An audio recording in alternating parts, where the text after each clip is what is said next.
You've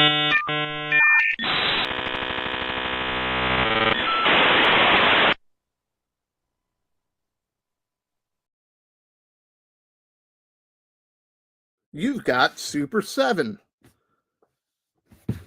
Yo, neighbors, what's going on? I actually forgot where I was for a second.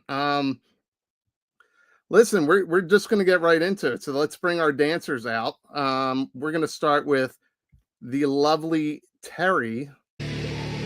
Bring, damn it, Terry, I keep messing up your song. Terry! Bring Terry to the stage. Woo! Howdy-ho. Wait, I got to stop the music. There we go. Everything good, Terry? Fantastic. So, nope, it's not the Tariffs. Is that your new name on YouTube? Not yet. Not yet, but we're getting close, right? Right. All right, well, oh, man, there's a lot of glitter backstage right now. Let's bring out our next dancer. We've got the sexy, a punk with toys, Lawrence. Let's bring him to the stage. Woo! Nice. Whoops, I hit the wrong button. I got so excited. We're going to talk about SUPER7 with a $ as the S. Yeah, very nice. Well, maybe not for much longer. Probably not. We'll get into it because we are the keyboard experts. Yes. Oh, crap. I forgot a picture for the slides. Can I still add it? Not while you're in it. Not while I'm in it. All right. Is it the helmet? I'll figure it out. No, it's not the helmet. Do you want the helmet in there? Because I'll add it. Dude, that was an Easter egg just for you. We can all share it. All right. We got one more dancer who is no stranger to handling a stiff pole. Let's bring to the stage. I made myself laugh at that one. Okay. What's up, Toya? Are those tassels? Are you spinning tassels? You brought your tassel. Spinning my tassels. Guys, I'm still I still think that we're in the family hour, right? Before Well, we are 8:00. 6:30. 6:30? Well, I mean, 6:30. I mean, we're family till about 10. Okay. All right. We'll be long gone by then. I have things I got to do at like 9. Okay. All right. Yeah, I mean, my mom's probably going to kick us out tonight anyway, so it's not a big deal. Yeah, your mom has that like that bedtime at like 8. Yeah. She Yeah, picked up the phone. Well, you know, she's out at church right now, and then she's got to walk the cats. So after that, you know what? It's a free for all. We've got a good crew here already. So, Spec, do you have access to the chat, right? Yeah. I'm gonna see if I can add 2 more pictures to this slide. Can you handle the chat and say hi to a few people? Sure thing. Yeah, baby. All right, Mr. Stanley Eberhard. What is up, Stanley? Kyle listed himself as a former SUPER7. We will get into that. Travis Fureborn. I enjoyed the G.I. Joe Ultimates. Many may have not liked them, but I thought they were excellent. Kind of reminds me of like the Full Metal I Jacket. didn't like them, and I'm gonna have a lot to say about that. Wait, Larry has something to say about something? I didn't do a Wait, show last do night. we want to? No, Do we this want to is star Travis here and come back to this one? Sure. Yeah. Fireborn. And I say Fearborn. Fireborn. Okay. Thank you, Travis. Fiora. Stanley. Tristan T from Down Under. What's up, Tristan? David R. Hello, all. Same time toys. Well, damn. Damn indeed. Machine Man. Crashing. Frankie Riviera. It's like Pee-wee's Playhouse. Did we say the magic word? Ah! Menhoza. Men, Thank you for laughing at that. Turk Murphy's Toy Solutions. Sounds like a infomercial. Just Jeff. Cooter's Garage. I love Cooter's Garage. I have the big bumper stickers from the actual Cooter's Garage that say "I love Cooter" in giant orange with black letters. You have that? Yeah, I got a couple of them. I was on a TV show and we were in Tennessee. I don't remember if it's Memphis or Nashville. I think it's Memphis. And That's awesome. We stopped by Cooter's Garage because it's Nice. a place. Kenneth Wilson. What's up, Kenneth? It's the Tariffs. Viper Scout. What's up, Viper Scout? And Johnny B54. And Jason S. And Bill K. Hello, everybody in the chat land. Oh, and Liquid Identity. He's from Canada, Oh, the 51st state. I was just watching Super Troopers 2 again last night. Electric Boogaloo. Oh, I've it's never seen that. nothing will ever top the original Super Troopers. But it's I a think I've dumb only seen movie. that once. Oh my god, it's brilliant. But Super Troopers 2 has a whole Canadian dynamic where it's kind of funny. Oh, they go up against the Mounties, don't they? Kind of, yeah. I know the Mounties. It was because not of nearly wrestling. as funny.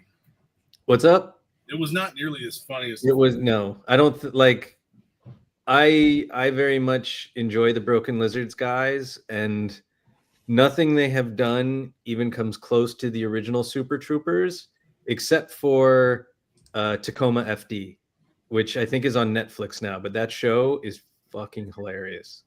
Club Dread was terrible. Club Dread wasn't good. Beer Fest was okay. They did a medieval one. Tacoma that was what? on Netflix. What's up? Tacoma what?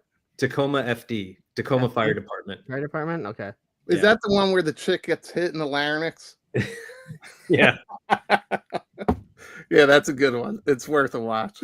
it's a really good show. Is it a show or a movie? It's a series. It's a TV Okay. show. Yeah, I've seen like they're like bits, just like they normally do, like but in story format. Yeah, I mean it's like low Isn't budget, that a movie? all handheld, and then I can't. It airs It's a story. In at bits. some weird channel. I can't remember Together. the channel. You like a TV show. Yeah, but Netflix has it now. Larry, we know you like to talk, but when David has the floor, give David the fucking floor. I know, but I have to.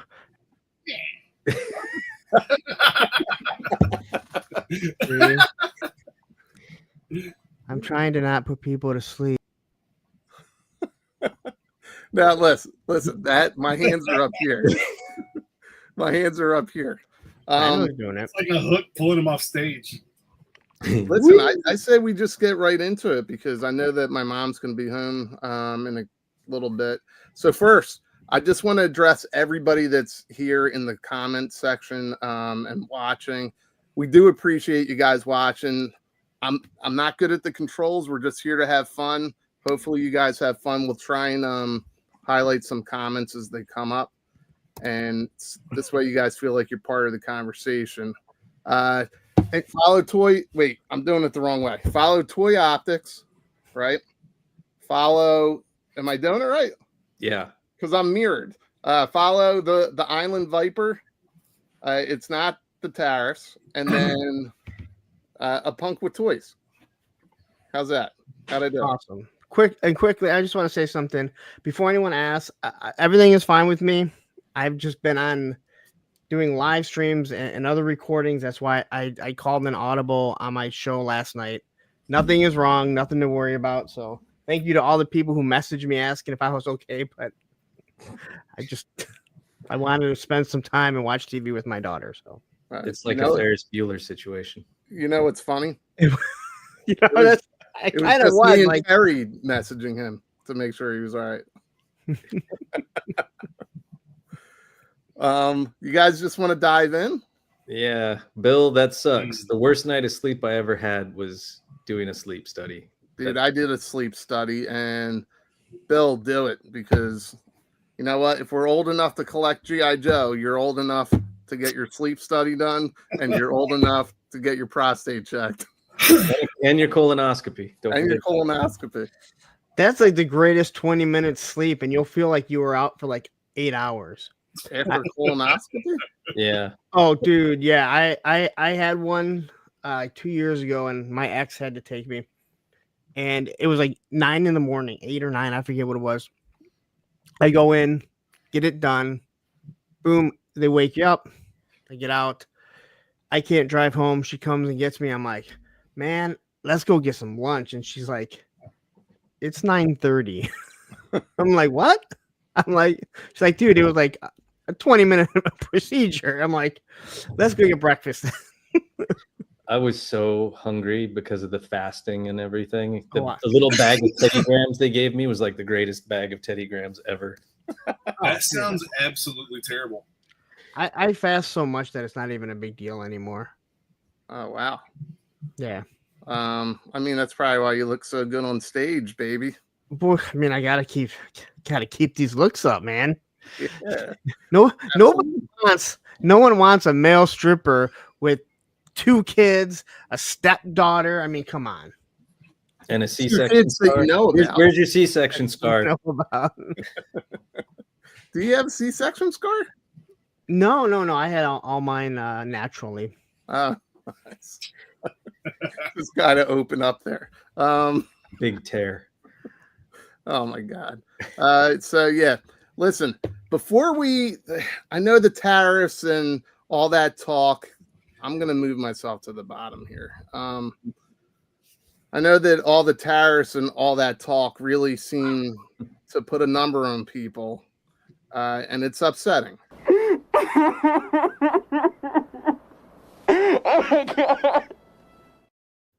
But we're going to get through this. We're going to get through this. So I thought before we dive into the topic, hey man, $20 is $20. Hey, Bill, you may want to go next door once you're done and see the dentist there. He's excellent too. Why does this asshole have teeth in it? That's not normal. Travis, thank you, sir. Yeah, that's awesome, man. Just Donka Shane. just don't watch the slides and drive. We'll watch them after. Go back and hit the replay. Wherever you're watching the show now, go back on the replay on someone else's and watch it. Yeah. Yep. Because a lot of times Baldy puts in some really stupid slides that not only make him laugh, but will sometimes will make us laugh too. All right. Well, speaking of stupid slides, let's just go dive right into it. I thought that people might laugh at this. We waited 40 years to get poop manure on a Ford Super Deluxe Back to the Future. I just saw this, and they're actually selling this on the shelf. I just think like there's deep cuts for fans of stuff, of franchises, but was anybody truly asking for this? Well, Mattel also did the poop for Jurassic Park, so you can see Mattel right there. I mean, it is right up there behind. Somebody has a shit fetish. Yeah, somebody's got a poopy fetish. Essen mein Scheiße. There is some guy in the boardroom going, or some guy in the designers going, "Oh my god, they passed another shit toy." No, like literally shit toy. Well, it looks like this manure, this shit comes right off of the car so that you could just have the Ford Super Deluxe. But I thought it was a hairpiece at first. Why is there a hairpiece on that thing? Well, I mean, I saw this and I was just like, really, guys? I thought that might make a few people laugh. And then I also saw this here. I know that Disney is working on bringing this story to the big screen, or at least the Disney Plus, now that they have the Predator franchise. Right. Tell me you guys wouldn't watch a half-hour episode on this. Yeah, Totally. It might just need to be 15 minutes, but that would be perfect. Just a Predator what if? Yeah, listen, I just thought people would appreciate a little bit of humor because There's a lot of just negativity left and right. Humor is a great thing. Bill, I just want to say I get my gummies delivered, and it is indeed a wonderful world. That's awesome. Would you read the Berenstain Bears are being hunted by the predator after having some of those gummies? Fuck yeah. I'd be asleep in about 2 minutes, but sure. It would really bring the story to life, I think. Oh, we got a Schiller for SUPER7. Nice. That's awesome. Yeah, Woody. Yeah, take out that bald little fuck. I've That kid's an been ass. able to avoid that my whole life, and I'm okay with it. Dude, Caillou is the fucking worst. Dude, that's all I've ever heard. That's what I'm saying. Like, I know who he is, and I've never heard like a good thing about him. Like Barney. Like, I've never heard a good thing about Barney. Caillou's a little bitch. Like if you ever had to watch it, you're just like, that kid is a dick. He is a dick, man. Well, I know we talked about like these kid shows that we no longer get to watch because our kids grow up and we kind of miss. But there are some that, I'm fine with. Yeah. Anyway, I thought you guys would get a kick out of that. And then I'm a big music fan. Are you guys music fans? Depends on what genre. What's All right, music? well, today is Stevie Wonder's birthday. So if he's watching, I wanted to share this. Did you guys ever see this ad for Atari? No. Stevie Wonder, if I could play video games, you bet it would be Atari. This is supposedly from 1977. So this is one of those pictures that gets shared on social media and people believe that it's real. But it's from an old ad where he has a synthesizer in his hand. Well, he did the SNL skit for like a Canon camera. Yeah. Yep. It was like everything he shot was out of focus or feed or. Technically, he can play video games. He just doesn't know what he's doing. Right. But he can play them. Well, if you ever get a chance, so this is like it might be Instagram account. I remember that shit. It's right there at the bottom of the picture. The whole ad is written as if Stevie Wonder is actually involved with the Atari.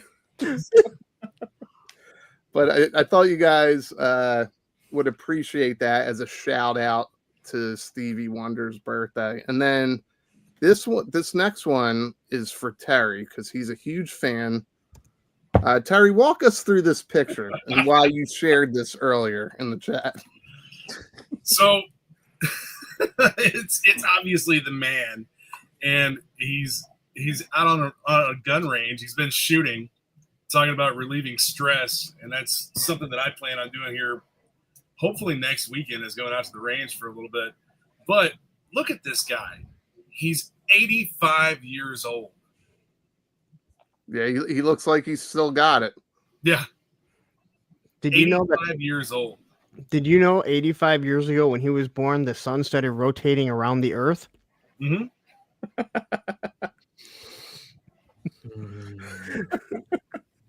There's so many good Chuck Norris jokes, and I'm drawing a freaking blank.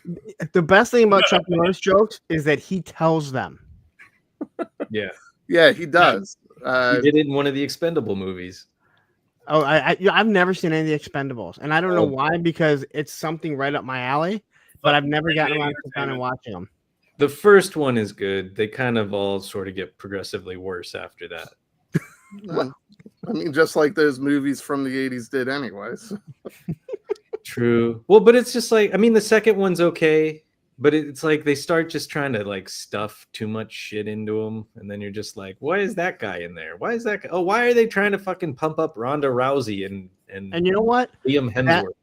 That's what made the TV series Cobra Kai so good. They didn't try and cram everything into one episode or one season.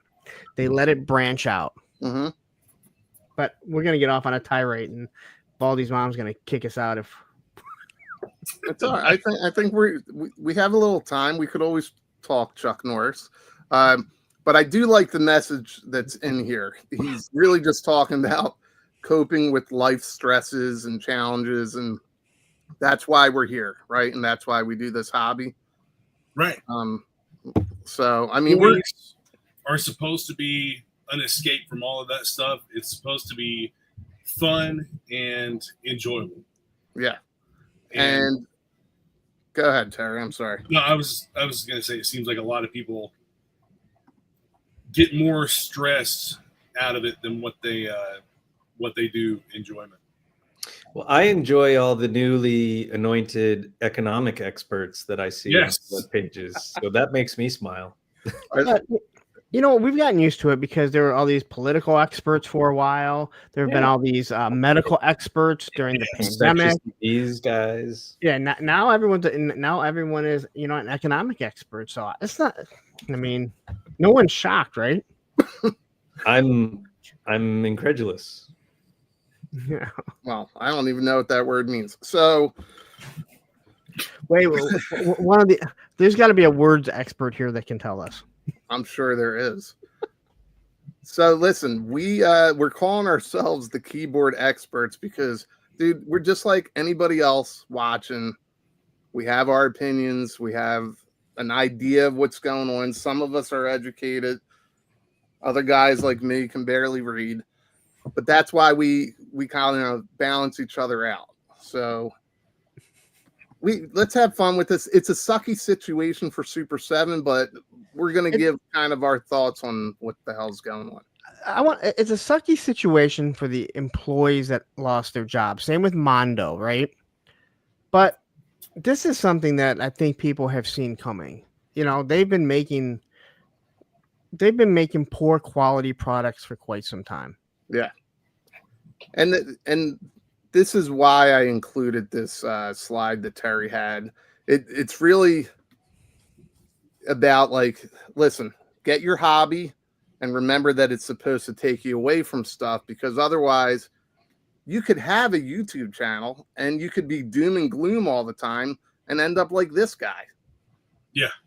You know what I mean? Making lists of people's names and freaking out and putting on lipstick or living in your mom's basement.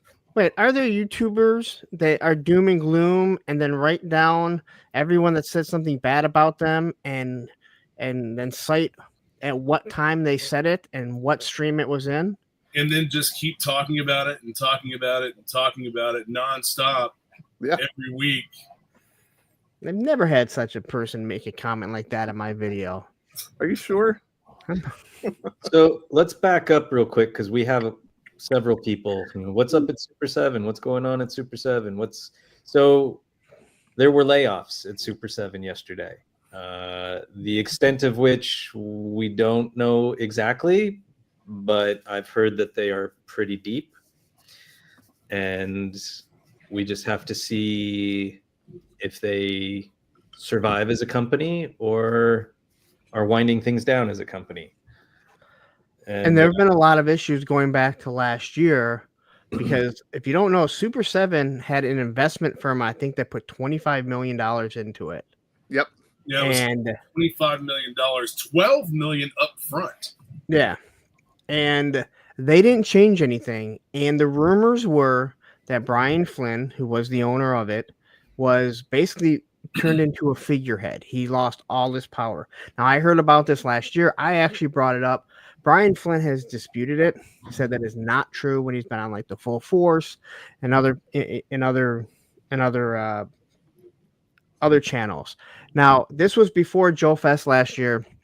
He was the guy there at Joe Fest, like showing stuff off. So, you know, whether that's true or not, it's never been confirmed. He's still there, at least as a figurehead. But if you invest $25 million and you're bleeding money, and that's what the issue was, that investment firm is going to say, we want changes.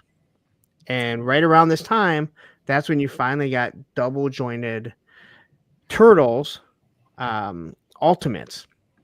And the biggest BS about that was he went on this BS about how, well, when we looked at how these turtles that we're making are supposed to be like the original ones, we wanted to have the same type of articulation. except for those turtles had almost no articulation. So it was another lie just coming out of his mouth. But the new 2003 turtles that people have just been getting, those seem to have the articulation and the style, and they're getting really great reviews. But what I'm saying is too little, too late. But what I'm saying is when they did that, someone asked him about that, Brian Flynn, and he said, well, when we looked at the articulation of these turtles that we're trying to make, this is the type of articulation they had. And when someone went back and looked at them, they were like, no, those things were like 6 or 7 POA. So another lie coming out. Like, I think they were forced to do double, like double articulation and everything, like double elbows, double knees and everything. Well, just real quick, I was going to show, let me see here. Toy Gain says Super7 announced they are making plushies today. That'll save them. I bet Toy Gains is right now laying down in all his plushies, nice and comfy, watching the Circle of Jerkz. Listen, I like plushies and I like Toy Gains. The guy's got a voice that'll melt you like butter. So I was gonna do this slide on Spider-Man, but we'll put that at the end, and we'll just go right into the Super7 stuff. So I think it's safe to say that everybody here watching knows who Super7 is, right? They're a San Francisco-based company. They're known for the retro-styled toys and some. They've got a wide range of licenses that they work with, right? Yes. Yeah. They're known for their Thundercats. They're known for the reaction line, the 5-point of articulation, which covers a plethora of IP, which is a cool thing, I think. Yep. No, it's awesome because I remember years ago, what were they first called? It was always Reaction? I think it was a different company, and then Super7 bought them. Okay. They used to be I believe they were originally at Toys R Us exclusives. Yes. If I'm correct. And I think they might have been called Reaction, but they weren't Super7. Okay, so that's what threw me off. Because I have the first thing I got was at Toys R Us, and it was Pulp Fiction characters. And it was on the retro card. They definitely knew they were always going after that G.I. Joe retro card, right? And the 5 POA of Star Wars to really capture that vintage feel. So that's what always caught me. I always thought they were pretty awesome, but if toy collecting is a niche hobby, they're niche within niche. Would you guys agree with that? Yeah. Just because says they were Funko. Yeah. But the thing with Funko is they're at an affordable price. They're all over. When you're talking about a niche of a niche, some of the stuff when it comes to reaction and you're looking at the price point, I don't have a problem with. The $20. Now they went up to 8. They went from 18 to 20. Like no one realized it. Then they became like 20. I think Target is now like $20.49. Some of the stuff I understand why it's $20. Other stuff I don't. And I look at something like this. All right, Circle Jerkz. Not many people know the Circle Jerkz, right? Or this guy here, the Gorilla Biscuits. All right, $20. I'm a punk rocker. All right, I like this stuff. The Rancid guy here. All right, I'm willing to pay $20 for this because you're not going to see it anywhere else. Mm-hmm. So there's going to be a limited run. But when you do something like this, G.I. Joe, and you're trying to make a whole bunch of 5 POA, which no one ever wanted in G.I. Joe, right? And a bunch of sailors to put on aircraft carrier, and let's be honest, not many people have them. You're going to charge $20 a piece, and you're giving us a bunch of different colors and different weapons, so things look different. You're overcharging. And I'm one of the people that always says, hey, I don't know what the price what their price point is to make it. But I know that I look at other companies that are smaller and larger that for what they're giving here is a lower price point. So I kind of look at that as like the Reaction Plus O-ring figures. I don't have a problem paying $20 a piece for those because it's a carded O-ring, fully articulated G.I. Joe figure. Whereas you have third-party makers cranking out loose in a baggy repaints of vintage Joes for 20 plus each. You have the wide variety of other independent O-ring makers that we have, the Kickstarters that we had. All those figures are what, $25 a piece, $30 a piece. I don't really see a problem with $20 a piece on the Reaction Plus O-ring figures because of that. All right. So this is where I'm going to dispute that. Well, a couple things. The $20 for the O-ring, I don't have a problem. But $20 for this O-ring, right? This Duke, tells me that $20 for this is a ripoff. Oh, I agree with that, yeah. Right? Now, what I'm going to say about this here, retail value. now it's nice that they did this, right? What they gave me was the laser rifle and this little piece up here. It's decent. It can fit in with your Real American Hero, but they went as cheap as possible. So here's a Skeletron. All right. Has articulated wrists, removable helmet, backpack, guns, other pieces that go on the back. Here's a Delta 17, removable dog. The fuck is on Duke's head? Dog bowl, gun, better paint apps, but more than anything, and both these have this, and this is what this is what their O-ring should have had. Swivel wrists, because you can actually pose it better, and then the heads that obviously dip down. All right. They said they wanted to be, well, we're just continuing the G.I. Joe line. Well, remember, if Hasbro did that, we'd all have straight arms and thumbs breaking, and no one could ever look down. So Super7, who's a bigger company, or at least was, they should have added all of that stuff in. They should have looked at what every other O-ring maker was doing and added that for that price point. Now, to play devil's advocate here, we don't know what their licensing fee is, right? Okay. And the thing is, on top of that, we've also got like Hasbro could have done this themselves, and they could have kept the price point low. The 3/4 inch line is a gateway that Hasbro desperately needs to continue the legacy with younger audience. Okay, and I have no problem with that, but what I'm saying is the articulation of the head dipping down, and the wrists, every company is making that. Yeah, because it's 2025. So you're saying Super7 did not take advantage of the technology and update. And with that said, when Hasbro does theirs, the few that they did, and then the ones that come with the Transformers, they're not doing their job doing it also. So they're not, you can't let them off the hook either. But it would have been easy. I'm sorry, what? They're not G.I. Joe. And I collect G.I. Joe. What do you mean? What's not G.I. Joe? Just because everybody else is adding additional articulation doesn't mean, for me, as a G.I. Joe collector, that I'm going to buy those over a sub, if you want to call it subpar. But what I'm saying is G.I. Joe when it was under Hasbro, the Real American Hero line, it was always about innovating and making it better. Yes. And they had the ball joint on the neck so they could look down.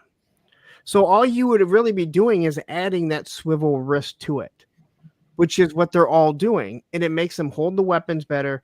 Everything is that much better. That's all that I'm saying. Sure. I'm with you. I'm with you that, you know what? I would rather have certain G.I. Joes over some of these other O-ring lines. I'm with you 100%. But hell, even this little knockoff here All right, this Hey, sailor that hold I got. on, this guy's not wrong. Machine Man. Disagree. As soon as you up the articulation on a vintage style, someone's going to complain about it's not the true design.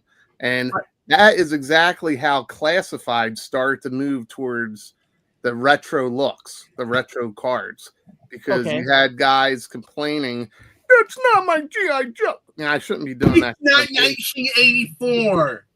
But what I'm saying is G.I. Joe already had the ball joint to look their heads down. You're right. You're right. They did. They chose not to. So putting on the wrists, okay, that would be the step that Hasbro would have eventually taken. And it doesn't break the aesthetic. Right. G.I. Joe has always been about innovating. SUPER7 is usually about going backwards with articulation.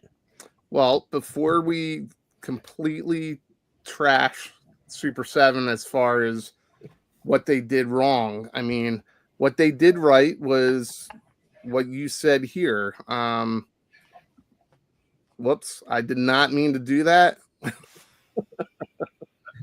Nobody's watching in HD. Here's what you sent me earlier, and that was the two figures that you just showed, that you highlighted. Yes. So this is the niche thing, right, that SUPER7 was getting right. So, and I love it. Yeah, they did exclusive releases. They did crowdfunding, right, where they got people excited. They did, they're known for San Diego Comic-Con, having some cool exclusives there, right? They did do a lot of stuff right. They made a lot of people's dreams come true with the Thundercats lair. Now, I don't have slides for everything. I'm just trying to say these are some of the highs. These are some of the good that they did. The Cat's lair is beautiful. Mm-hmm. All right. It crawled inside one. I lived in one for a week. It was very cozy.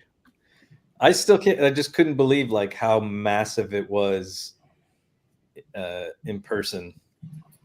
Well, I asked you guys for some good, and this is what Larry sent me: a super pixelated, horrible Gorilla Biscuits picture, and then a super clear Circle Jerkz picture. So let's just look at that one. And that is Skink Man right there, if anyone is wondering. Right, and on a previous episode, we highlighted a picture that Toy Optics did of Spider-Punk doing this pose. Yes. Mm-hmm. And we were called a Circle of Jerkz by another YouTuber, but we took that name pretty much from Circle Jerkz, and I guess we are a Circle of Jerkz. I don't know how you want to put it, but it's a circle.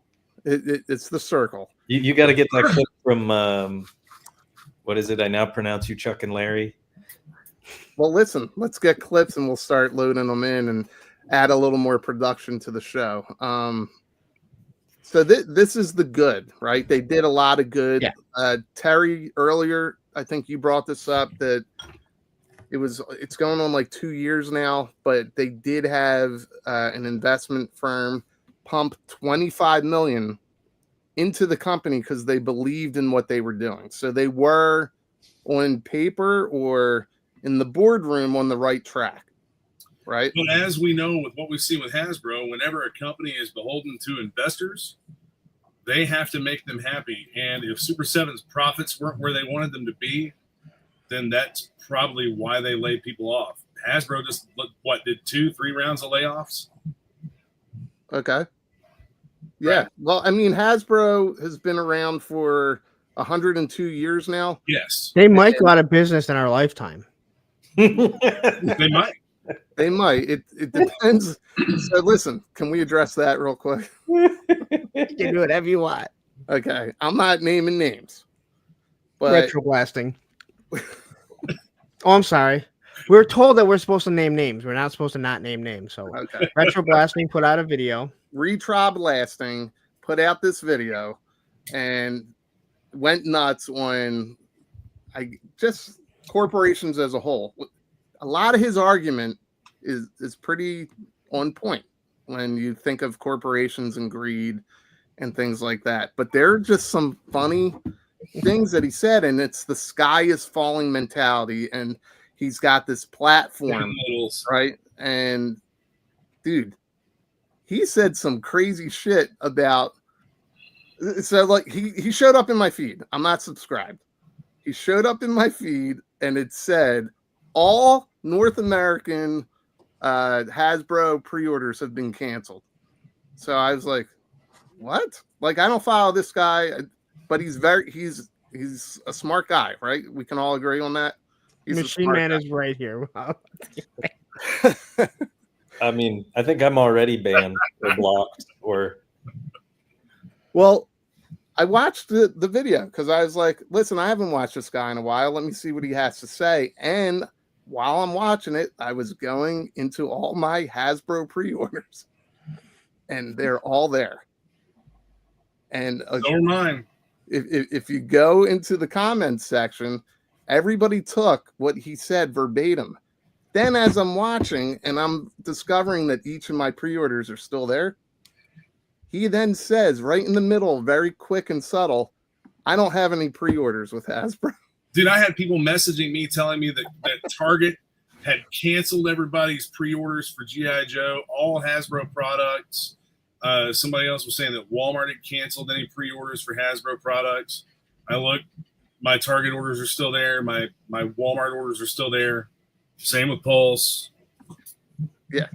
Listen, I went down a rabbit hole after that. I went and I watched some other creators, and it seems like the theme is that some of the pre-orders were either not available or they considered the May 9th announcement of lock your pre-orders in as pre-orders are canceled and not. So listen, if somebody shows me their work and shows me what they're looking at, I have not found a screenshot or anything where anybody has any like true proof of this. I This have is very much I have like my the Target one. Pinkertons thing. Yeah, I have my Target one. So You have your Target what? my breaker and my divers, so they're still available. Yeah, Yeah, I've gotten no notification that any pre-order at any store has been canceled. Nope. Nor Okay. have I. So wow, we totally went off a topic there, but I'm just saying, like, the sky is not falling. I just heard a financial report on the toy industry just on the news just before the show started, and it said that the toy industry, the tariff effect is like 0.3, and does this sound right? Did I hear it wrong? But 0.3 of a percentage up, and that's about it. So it's not the tariffs that got SUPER7 into trouble. They were already in trouble, right? Yes. And I think, and we're seeing, that it sounds like they're trying to spin it that this is a tariff issue. The one employee that was let go, is it Kyle? He put in his in his Instagram story. Was it Kyle? Well, there were several. Kyle posted, and then Sergeant Bananas, who's their photographer. Okay, so someone posted, and it showed all the work that he did, and then kind of said he was out of job, and then it put a President Trump at the end saying, "I did that." No, because you guys slipped in the whole tariff charge on all your in-stock items that were already there before anybody even paid a tariff. There was nobody was paying a tariff on anything. Yeah, hey, just real quick, I think this comment's been up long enough that everybody got a chance to read it. I'm not reading that, Jeff, because I have no attention span. But screw it. That's rude. I'm not going to say that. Nobody has enough information to say X or Y. Speculation is a thing. And a lot of creators have gone into the world is ending. Let's loot the Disney store. Jeff, you're 100% right. And that's the thing. Everybody starts freaking out. And now this news yesterday, the SUPER7 is laying off 80-90% of its staff. Some crazy number. And it's kind of like, no, they were already in trouble. right? Yes. I mean, that's what we're speculating. Well, Right. last year, so there's a few things that a lot of people, and I watched stuff with Brian Flynn over 2 years ago, year and a half ago, for Christmas. Due to the fact that I have like the Entertainment Earth code, I would push out every time that I saw deals, and all those original GI Joe Super 7 Ultimate Waves, they were $11 a figure. And you could use my code and you get another 10% off. So they were selling for like $10. Right. And people were buying them up like crazy. That's the only way they could get them. But BBTS had them on sale. Brian Flynn, he also talked about how, a lot of these companies canceled on us. And that's why we have an overstock. No, they canceled on you because they weren't selling. It has nothing to do with they were just being mean to you. They're like, man, we have to keep discounting this. We don't want this BS because it's overpriced and everyone is seeing the quality that you have. I had to sell all of the Ultimates that I got, which was cases and cases of them. I had to sell all of them cheaper than retail because they just weren't moving. Yeah. And I heard the price, I heard the markup is awful too. The markup on them is not terrible if they were a product that was moving. There's not really much money in new toys unless you're moving a large amount of product.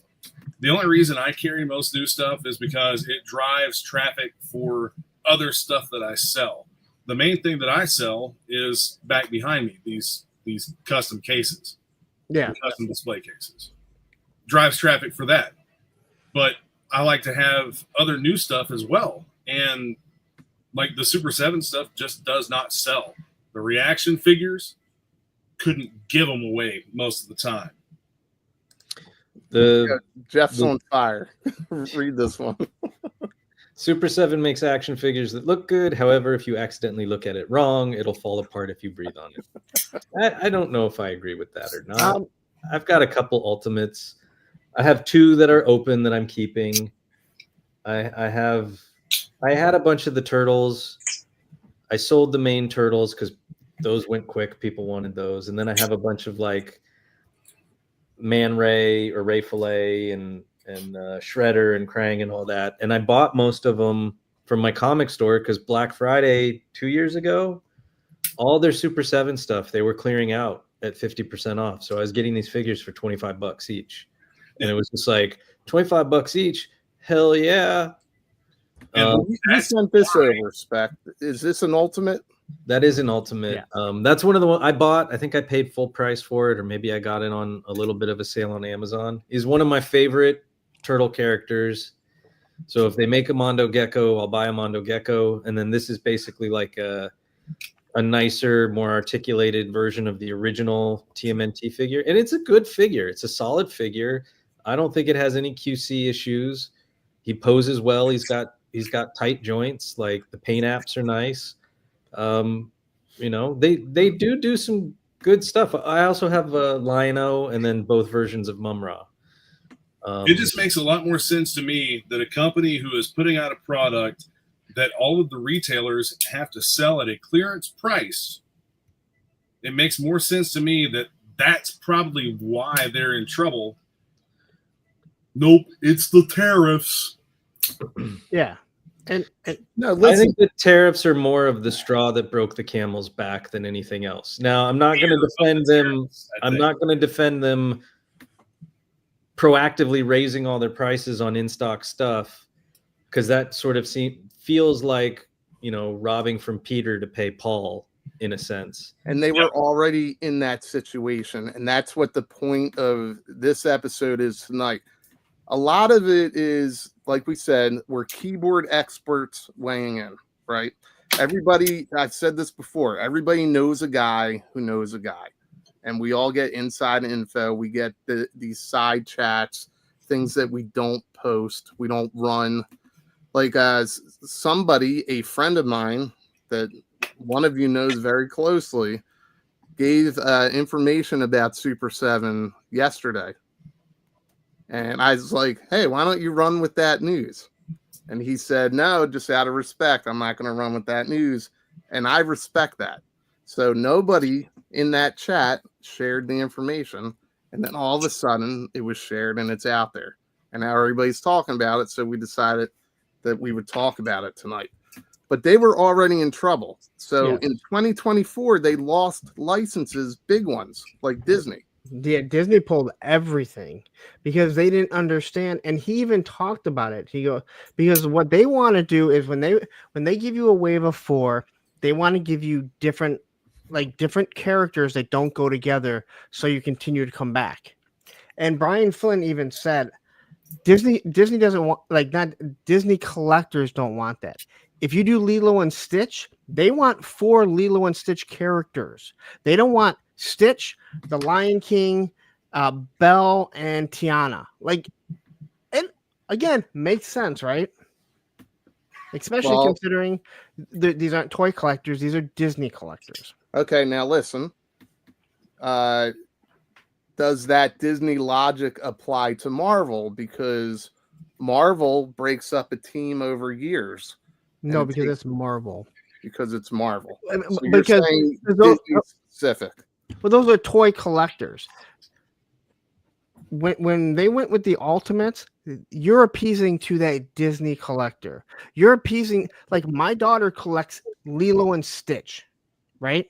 She picks up some things here and there, but that's what she wants. There are going to be people that want Beauty and the Beast.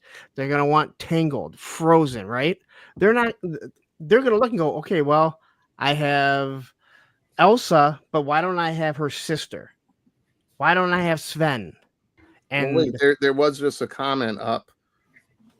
Some guy challenging you. He's saying, meanwhile, NECA, is it Nika or NECA? NECA. I'm trying to teach myself to say it right. NECA just released a standalone stick. Okay, but I walk into Target and I find it. I'm not looking for a wave, right? People are seeing a wave. They've never experienced SUPER7, probably for the better, right? And they're like, I'm going to spend $55, and NECA is not that expensive, right? They're at, I think, $33, $35 at Target right now. So people are like, well, this is $55. I have no idea what it is. If I order it from this place, SUPER7, they're going to charge me about $17 shipping and handling. And they do, where like people don't.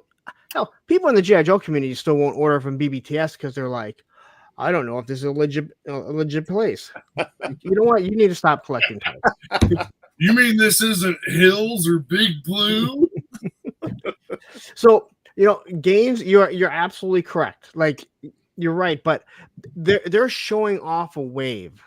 And, they're saying there's more to come, and where I walk into Target and I see that Stitch, which I thought it'd be the size of like a Gizmo. I didn't realize it was going to be in scale to a 7-inch figure. Yep.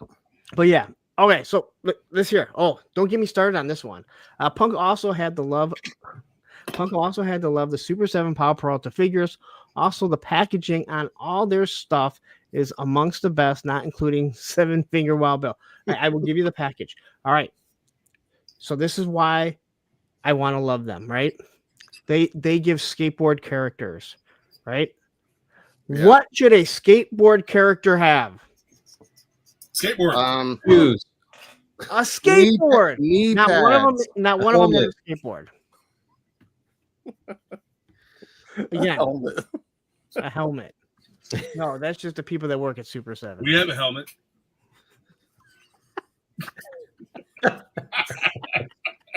That's our crown.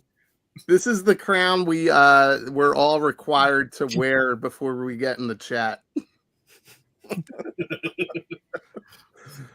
Oh my God. And we FaceTime each other and we have to make sure that we have our safety helmets on. There is nothing like driving to a skate park and you all have helmets. And as you're driving down the road, you have your helmet on with your tongue hanging out, banging your head against the window as you drive by cars. Yeah, we're all over the place here, but Just before I forget, Toy Games, if you want the sound clip of Punk saying that you're right, just let me know. I'll get that together for you. But yeah, Terry, Spec, what are your thoughts on what we just kind of touched on? Like, I don't want to bash SUPER7. You know, I don't know Brian personally. I know Kyle was on a Toy Kind of Mood with Bobby. I wasn't able to be on that night, and I know he's buddies with another guy, Fabian, that's part of our group. And he seemed like a super cool guy, and he's a talented designer. And I like that, you know, Brian seems like he's also a collector, right? And I like that they went out on a limb with a lot of stuff. Like, whoever said we wanted Breakin' 2 Electric Boogaloo figures? But I love that they did that. Like, I used to watch that movie religiously on Betamax when I was a kid. Like, you know. well, do you think that kind of like deep cut shit got them in trouble? They didn't really overproduce that stuff. No, some of it, but I mean, my thing with them, my guess, and I've said this before, is because you know, and it's a thing that gets criticized all the time, whether it be Vala or Hasbro or whatever, reuse, right? And the toy industry revolves around reuse. What, you know, Transformers, what can we retool to tweak and make a different character? G.I. Joe, what parts and pieces can we mix and match to make a new character? Vala, what buck can we repaint 5,000 times to make a new character? You know, it's, and SUPER7 doesn't, they just have one buck, right? It's just one buck and a couple of heads. You guys are a little hard on that guy sometimes. Listen, there's only one company that does. It's the Vala shows that are hard on him. Now listen. All right, let's only move one on. company. I'm still making my point. God damn it. Well, there's only one company that doesn't do the mold. Masters of the Universe. Show me one reused mold.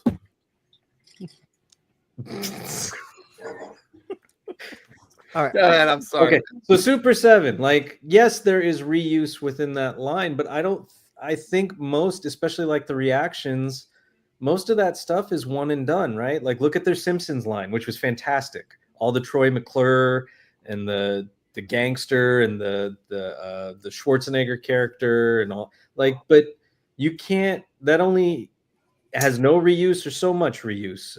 And then, you know, you get into all of the rap figures and the hard rock figures and the bands and it's a one and done mold, right? Like, yep. And so you bring up the Simpsons, right? And that's a solid point of one of their lows because of like the strategy behind that, because of underperformance in sales is why they lost that license. So other high profile companies are like, how do you screw up the Simpsons? You know, it's a weird thing because if you look at the original toy line from the 90s, they made everybody. Now, it was affordable, right? And they were great. They didn't have a lot of articulation, but they had the play sets and they built the world out. And I still see them, like my comic store, somebody sold their collection. There's a shit ton of them for sale. And I love the way that they look. And then now you have, is it Jakks Pacific has the license? And they're doing great things, and they're affordable, right? There's two lines. There's the 2.5 inch for like $5 each, or you get the 5 inch for $12 or $14. And the problem is the SUPER7 ones I thought looked great, and they were immediately going to the deep cuts, which, good or bad. I mean, like, I thought it was awesome that they did a Duff Man. I thought it was awesome that they did the Mike Tyson character. So that's what they're known for, right? Right. In the deep cuts. Like, where else were we going to get BC Boys Sabotage figures? And it's smart. Like, that type of stuff is smart. And that stuff at a $20 price point makes sense. When you're trying to sell G.I. Joe and Reaction or the Transformers that you know is you're putting out to the masses for toys. And G.I. Joe is the big one, right? Because nobody ever said, you know what I really want on my G.I. Joes as a kid? Articulation like Star Wars. We've never said that. Ever. No, right? but I appreciated what what that was. And I mean, again, I did pay $20 for the PSA ones. The I'm a I've got a computer. shitload of them hanging over here on my wall. I mean, I didn't pay $20 for them, but No, I got a bunch when Target put them on super sale, and I got a bunch when I found them at Ross. And again, I appreciate that they did the deep cut, and I didn't mind the aesthetic because I understood what they were going for, and it lives within the rest of their reaction line. I think that what SUPER7 has tried to do was a really good idea, but with stuff like what Larry was talking about, with the quality of the Ultimates figures and just the price points not matching up. I mean, $20 for an O-ring versus $20 for a 5 POA. It seems like they just don't quite have their finger on the pulse of the people they're trying to sell to. They don't really. It's like they're not with their customer base. It is interesting because like they have the Sesame Street line, right? And those are $20. Guys, I gotta go. I'll see you later. Thanks everybody for watching and joining in. I love that. I love when Terry's mom kicks him out. Later. It's time to get off. Hey guys, my mom called. They have the Sesame Street line that's been hitting for the last several months, and it's a cool line. And if you want the carded, it's $20. But then they've been doing the blind boxes, right? They've done it with Sesame Street, with Transformers. I don't remember who else. It's one way to get rid of your old stock that no one wants to buy. Yeah, and I bought a couple of the Sesame Street ones, and I got lucky because I got all the chases. Well, maybe there weren't that many. I mean, maybe there's a lot produced. But maybe, but the blind boxes are $15, right? So you're getting the same figure that you're paying $20 for carded for $15 blind box. So, but okay, so I like when people say, "Hey, these reaction was supposed to live in the reaction line." The problem was reaction people aren't going, "Wow, I need G.I. Joe," but G.I. Joe guys were going, "Man, I need new G.I. Joe figures," and they bought this. And I listened to people just sitting in lines going, or like in the aisles going, "I remember the G.I. Joes having more articulation," and I went, "Yeah, they did because that was their big thing." And again, selling them at this price point, I have no problem with the Reaction Plus. My issue is heads should move. They should have the ball joint so you can look down, and they should have added articulated wrist. I had this issue with the Hasbro ones too, because when they re-released them, they redid the whole mold. So you know what? You should have gave them articulated wrist, and you should have gave them the ball joint that looked down. Yeah. Now, so there's a lot of comments like this, right? And The Simpsons. So non-transforming Transformers is a hard sell. Let alone Hasbro had the Red Series at half the price and could sell those. You're shaking your head, Spec. I put this up to disagree with it. The Red Series sucked. They were cheaply made. They have tons of QC issues. I think I bought Optimus and Soundwave at Ross to give to my nephew. I have Shockwave. Yeah, and he's 4, so he loves them, and they serve that purpose, right? But you can't tell me that non-transforming Transformers is a hard sell this day and age, because you have the 3.0 MDLX line, which is very popular, and I had the Bumblebee one briefly because it was on super sale at my comic store, and the quality and the die cast and the articulation, they are great freaking figures, but they are a higher priced premium item. And then the YOLO Park stuff. I have the AMK Pro Series Megatron and Optimus, and now they're doing the less expensive AMK versions, which are just plastic with no die cast and no electronics, for like $30 each for these model kits that are like super articulated and super G1 accurate, and people love them and they're selling, and I don't think it's a hard sell at all if the design is there. I kind of want to jump on that because as a kid, I remember when they made non-transforming Transformers, and I thought it was stupid.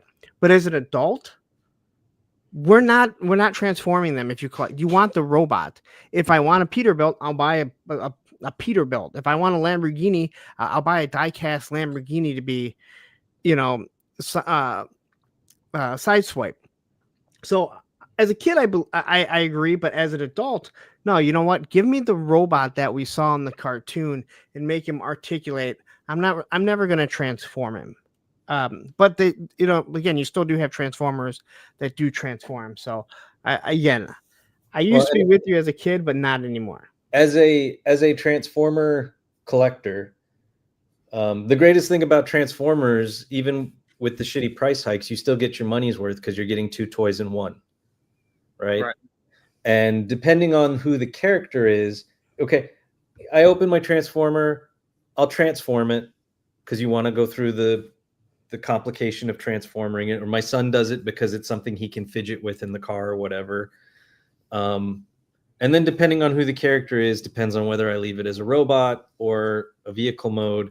But there will be times where it's like I'm just sitting on the couch watching something, and I'll walk over to my shelf and I'll grab an action figure and play with that, or I'll grab a Transformer and transform that. But yeah, I'm not sitting on the floor having battles and like transforming back and forth constantly. Yeah. Why not? Because our knees hurt. Because our knees hurt to get down. Right? Getting down is not the problem. It's getting back up. The arthritis in my fingers hurts. Well, I want to talk about Ultimates because I think this is really their ultimate downfall. See what I did there? Dude, you've been sitting on that for how long? Literally just now. I don't think that far ahead. You guys have seen my live streams. All right, so I have one ultimate left. Punisher Bill. All right, I have one ultimate left. Matthew Matson, I hope you're still here. So Matthew, when these first came out, he had I would say a discussion, but probably an argument. Hold on, let me fix this. Wait, do you want to be there with the picture? Well, I'm holding. I don't really care. This is all the stuff he came with, but mine didn't come with the little electricity because it was just missing for no reason. But SUPER7 doesn't give a shit. Well, that sounds like a quality control issue. A huge quality. Well, again, this piece broke right away when I tried articulating it because God forbid you move the leg right here. This broke off because, again, poor quality. Terry, before we went live, he said they feel like they're vinyl. And I'm like, that you nailed it right there. That's kind of how they feel. So this here has awful articulation. That is as far as the elbow goes, right? That is your elbow. There's your knee, all right? Awful. Can't even do a Jean-Claude Van Damme. He can kick straight up, I guess there's that. So Matthew got into an argument with a guy who actually blocked Matthew. Shocker there, right? When this guy tried telling Matthew... Don't we all have Matthew blocked? I don't, because he's my moderator. This guy tried telling Matthew that, well, the SUPER7 Snake Eyes has better articulation than the Classified. Now, I don't think the SUPER7 Ultimate Snake Eyes has better articulation than the O-Ring. But that, again, another argument that people are completely blind. But this thing was $65 because it was a San Diego Comic-Con exclusive. But normally the bat is $55. All right. Now I'm one of those people that always says I don't know how much what their cost is. I talked about it with Gridiron, right? I don't know what their cost is. But when I see something like this and I get the feel for it and the design and everything, the paint, and I can compare it to another company that is technically a smaller company. That has similar articulation, and that would be this company, 4 Horsemen Studio. Same price point. Actually, this is like 50. That's 55, we'll say. They're going to give you better accessories. The paint is flawless on this. Extra heads that actually make it look different. Soft goods with wired capes. There's no comparison. So how is it that... Now, again, you can go back to saying, well, there's a licensing fee. Okay. But there's no way that to produce this figure costs nearly as much as to produce a 4 Horsemen Studio figure. Well, that's a mishandling of the license fee, which, Spec, you were talking about the new Simpsons line is affordable. You're doing 2D animation that you're bringing 3-dimension. It's not that hard to make that shit look good, right? So there's not a ton of tooling in there. They mishandled some of this stuff. So, I mean, really what we were getting into tonight is it's kind of like, you know, you look at the news yesterday, you look at the news right now, it's doom and gloom with the tariffs, with the trade wars. It's affecting so many different industries, and this is our escape, right? So this is what we're talking about. This is our hobby. This is what Chuck Norris said, find your peace, right? So with that, it's they had this coming well before these tariffs. So if we hear an official statement in the next week or two, we already saw what they were doing, 2 weeks ago with putting the tariff charge on the in-stock items. All they had to do was wait like 2 weeks. That's all. And they saw this coming. They saw this coming. And don't say anything. Just put it out there. Yeah, and slip it in there. What I'm saying is, we all tried doing different mismanagement. And we're keyboard warriors, right? We're keyboard experts. We don't know 1,000% of what's going on behind the closed doors. We're doing everything that you guys in the chat are doing right now. There's speculation. I met Brian Flynn last year at Joe Fest. I was lucky enough to be one of the, I was on a plane ride with him, thought I recognized him, got to talking. Super nice guy. I had a really good conversation with him. That doesn't mean he's a good businessman. You know, how many lies did he tell you? I don't know. I believed everything he said. He was nice. He showed me prototypes for the Did you also believe Travis was going to Joe Fest this year? What's that? Did you also believe Travis was going to Joe Fest this year? That's on another channel, man. Not what I heard. I heard there's nothing tomorrow. But Flynn was very nice. He seemed like a fan.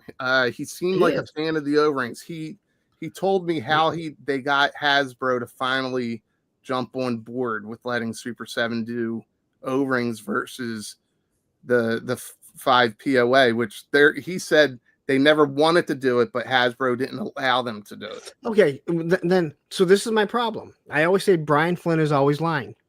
On the Full Force, he flat out said, when people brought up the O-ring, he said, you know what, that is, that is Hasbro's thing, but I'm going to be 100% honest. I always like 5 POA more anyway, and that's what I want to produce. Don't say stuff like that because it's a flat out lie. He said that on his interview. This is pre O-rings. This was pre O-ring.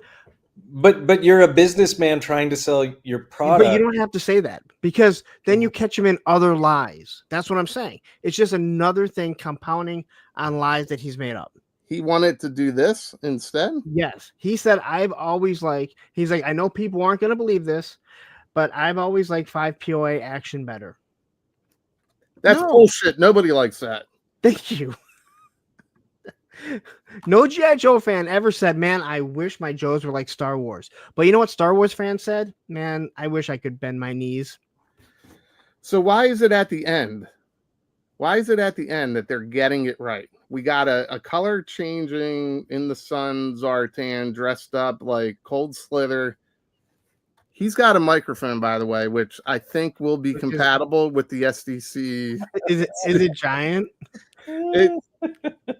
I think it'll be compatible. I'll open this up. I'll do a review since I'm back into my reviews in 4 months. I'll do it in like 4 months. 4 months. I still haven't seen one. I see, and the reason why I won't go ahead and pre-order some of the stuff from BBTS, like I really like the twins. When we saw the twins at Joe Fest, I was super excited. But I didn't see them painted. And then when I saw them painted, I'm like, there's something wrong with their face. And I'm not spending $40 on that. When I see that, another, I don't want to order them from BBTS because I see them in hand, like dead face cover girl, dead eyes. And I'm just like, I'm not going to spend $20 on this. Listen, I dated a girl like that with dead eyes. Don't Yeah, be she probably mean. costs less though. Well, wait. Yeah. Star Wars fan said All right. probably. I hate this. All right, so toy games. Oh my god. So again, I am fair. Wait, are you toy gaming's this? Yes, I am gonna be fair. I can't see this. This makes me mad because I got to defend Brian Flynn. Brian Flynn said what Brian Flynn said was vac metal does not adhere to the plastics we use today, and if we did it, it would flake off. People bitched so much that he put the vac metal on, but he did say, if you play around with this more and more, it is going to flake off. Don't come back at us and say, hey, it's flaking off. I told you this is what it was going to do. He actually did say that, which makes me hate that the guy actually was honest about something. So he was honest about something, and I'll give props when props are due. Listen, before we lose this super chat thing, since you're doing the most talking, can you read that, please? Tony's Figs with the $5 super chat saying, for my bald beauties. And for those watching, he's not talking about up here. and Toy Games, don't get me wrong. What he did with that whole what line was it? The Silverhawks was BS. Because some of those weren't even in hand before he started doing the vac metal. And then when he did the vac metal, I remember, and I know people hate to hear this name, Aaron the Toy Enhancer, he ordered one that he already had, and the bird on the one that wasn't vac metal had nice paint on the face, and then the one that was vac metal, it was just like a throw-in bird with like no paint on it. It looked awful. Well, listen, since we're talking about the vac metal, and I already lost where I put. Okay, here he is. I didn't open this up, and I also heard what you said, how he approached the vac metal. If we can get a manscaping affiliate deal, I'm all for it. Oh, I'll do a tutorial for that. Hell yeah, dude! They're gonna pay us to talk about Manscaped. Give us free Manscaped. I don't know if Maybe the lighting would ever be right for that, but so he did touch on the vac metal thing. And you know what's funny is I did a little bit of research, and their biggest QC concern from people was vac metal flaking. That was their biggest complaint. That's out there with the Better Business Bureau. It's out there. You can pull it up. Really? Yeah. So, but he was honest about it. And that was one of the things that he said. But he really went pretty quick to doing it. You know, that's where I think it's not like it was like 3 or 4 years down the road and they were like, hey, you know what? We've been working on it. We think we can do it. So we're going to make one. This was kind of like, oh, you just got that Silverhawk in hand? Here's the vac metal one. Well, a lot of companies bend to what the customers want. So, no. Yeah. I swear to God. So J Solo Arts. J Solo. Isn't it weird? Isn't it a weird name? It's J Solo Arts. It's right there in his. If you look at his icon, it says it. No, and that's what I'm trying to focus on. But when you read it out, it took me forever. JSO. It sounds like it's all. Go back to that for a second, because it almost sounds like Jabba the Hutt speaking to Han Solo. J Solo Arts. I didn't say I did a good job. I laughed. And Baldy, you laughed at your own joke. That was. I always laugh at my own jokes. I have to wake up to this every morning. Of course, I'm going to laugh. Oh, your poor wife. Yeah. Yeah. So, I think the point of tonight was just all the rumors that were running rampant. Fuck. Wait, how do I get out of this? I don't know, but do it quick. That was too much me. Yeah, that was a little too much of me. It was the perfect amount of spec, though. Yeah, so again, if you guys just go through the comments section and see what you're all saying, you're saying a lot of similar things. this shit was in place before these tariffs hit. So, I mean, that was part of what the title was, why it's not the tariffs, right? Yeah, most of us have heard that they're bleeding money. And again, you don't, again, we're not in the toy industry, but I know I work in a professional industry. You work in a professional industry.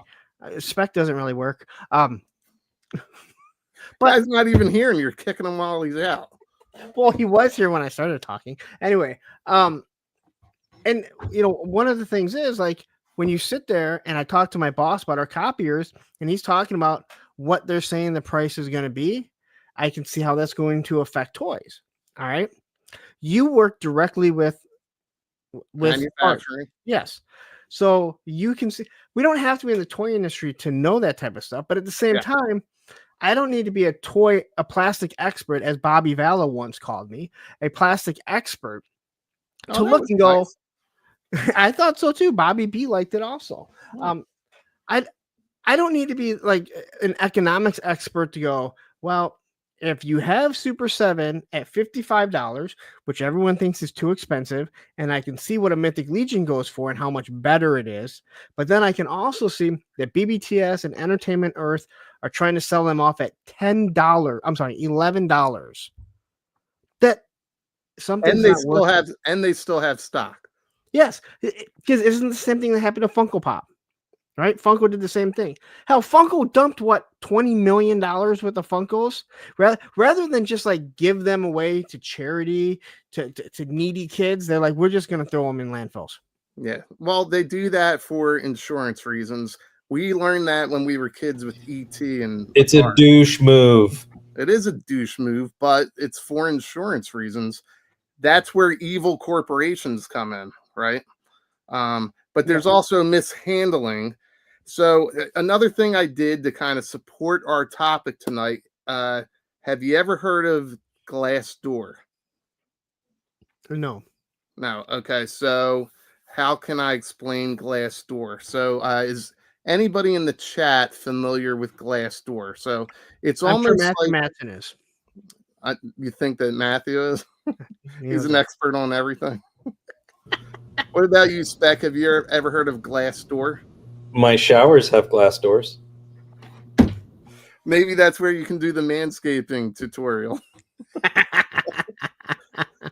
Well, Glassdoor is, it's not quite LinkedIn. It's not like a Facebook, but it is like, it's a social media site where professionals can go on and talk about the companies they work for. Okay. Right. And I looked up some of the stuff for SUPER7, and it's not good. And there's a lot out there. So if anybody has, so this is from employees of the company. Yes. Okay. So it's, I guess you could say it's employee reviews.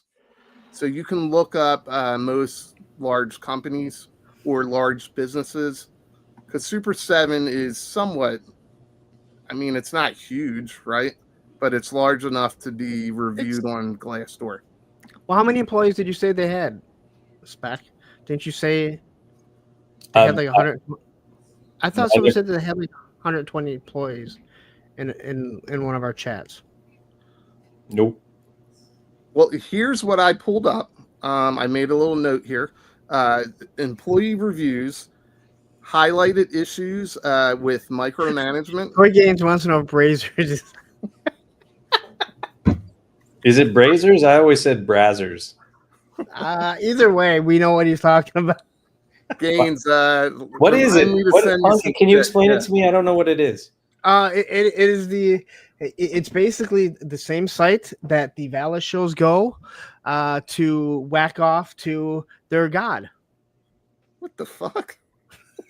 That was a weird explanation. That's a stretch, man. Listen, you can see any action figure stuff on my OnlyFigs page. A lot of beard play. But back to SUPER7. So employees have talked about micromanagement, lack of diversity. That's a big thing anywhere. Poor leadership, And some of them were talking about that the company overhired and then laid off staff, which internal instability. So what did they do with that $25 million investment from Newcastle? Well, he didn't blow it on hookers and blow because he's straight edge, from what I understand. So maybe hookers, but no blow. Yeah, hookers doesn't mean you're straight edge. Doesn't mean no hookers. Why no? That's what I said. But he didn't blow it on hookers and blow. Maybe just hookers. I mean, the poor leadership. I mean, I think we see it when he goes on lives. And if it was just me that said I've caught him in lies, he said this. It's not. It's numerous YouTubers in different, in different communities that have said the same thing. Now, what you said about no diversity there did you say that some complain about not being diverse? It's a lack of diversity, See, but that'll come up in a lot of if you look up a lot of companies, you'll see that. I mean, I find that hard to believe because it is a very liberal based company in a very, very liberal based state, where he is clearly about diversity. So I find that hard to believe. Sometimes there's a lack of diversity because minorities aren't looking for those types of jobs. Well, but that's a whole usually where the lack of diversity comes from is. I knew you were gonna. He also told us that Hasbro's also canceled all of our pre-orders. Hey Edward, when was that video?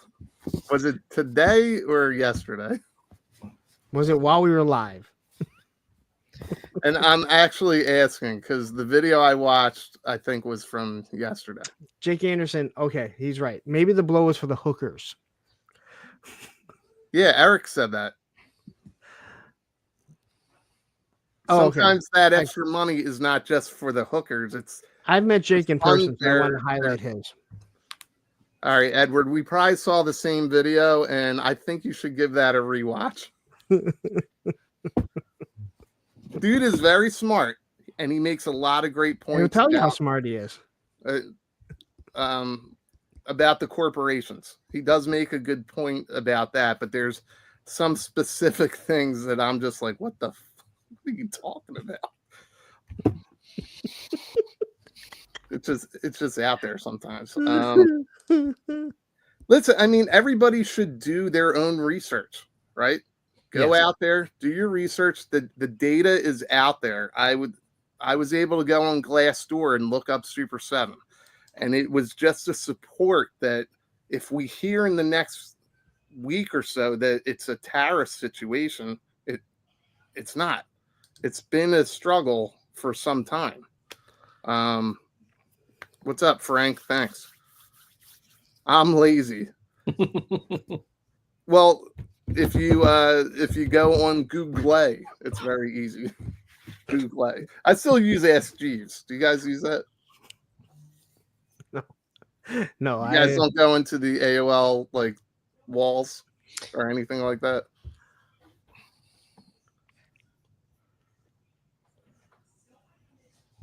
Yeah, it's just listen. Okay. Dude. But the problem is you can't blame this administration for tariffs causing a problem yet because nothing has been shipped. That's the biggest thing. No one has shipped. That's not true. You can blame them because they have yo-yoed the stock market with it on purpose. They have caused hysteria and panic. They have given corporations an excuse to fuck with their pricing. They have created uncertainty within the market, which has put certain corporations or businesses potentially on the brink. But you can't say that they haven't fucked with it. Am I pointing the right way? And no, that's me. I'm pointing at you. Yeah, you're pointing. You're pointing to the non-liberal person here. Look, liberal, not liberal. Like it doesn't matter. You like they have fucked with. They have industries. Well, here, look, the container prices are insane. They're insane. So some companies are trying to work with companies in China, overseas, to hold inventory. Yes. Until things level out. So it's not that nobody was hit yet. They were hit. That's why Big Bad Toy Store is slowing down on stuff. Yeah, they haven't. Very little has been shipped because, like you said, everyone was holding it till this was taken care of. Listen, I'm not trying to say that, hey, this administration is awesome. What I'm trying, and I think this is what we all kind of agreed on. They were in trouble before. Now they are using this administration as the reason why. They're saying these tariffs are why we had to lay off people. Well, there were tariffs before. Maybe they're not as high as what they are right now, but there were some tariffs. And KJ, damage has already been done with the tariffs, and we got nothing for it. That's true. There's going to be a ripple effect coming in the next few weeks. Nobody can deny that. Next few months, whatever it might be. What we're talking about is the state of SUPER7 was already bad before this situation. Yes. And that's really that's what we're saying is, and they're not going to be the only company. A lot of companies are going to use this as a reason to lay people off, to cut the workforce, to I don't want to say cut the fat because it's people's lives, right? It's people's livelihoods. Yeah.